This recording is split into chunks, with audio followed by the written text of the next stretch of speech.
Туғандар, ассаламу алейкум. Урматтуу биздин каналдын көрүүчүлөрү, алыстан жакындан көрүп жаткан мекендештер, саламатсыздарбы? 24 июль 2024 жыл Бишкек шаары алдыда түштөн кийинки кечки курстар деп койсок да болот. Көрүп алыңыздар, мынакей өзгөрүү бар. 96,4 болуп жатат. Рубль боюнча айтып жатам, доллар 84 сом.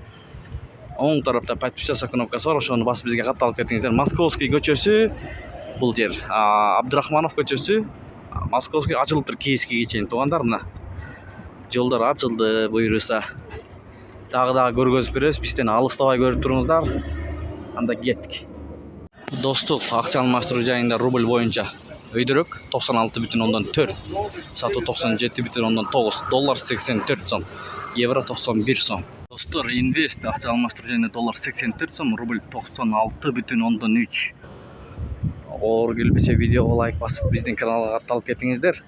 Курс валюталарды көрүп турасыздар. Мынакей Сайз ЛТД доллар 84 сом, рубль 96,3. Достор, Газпром нефть бул жерде 95 75 сом 40 тыйын, 92 68 сом 40 тыйын, 95 74 сом 40 тыйын, 92 67 сом 40 тыйын. Солярка 75 сом 30 тыйын. Бишкек шаары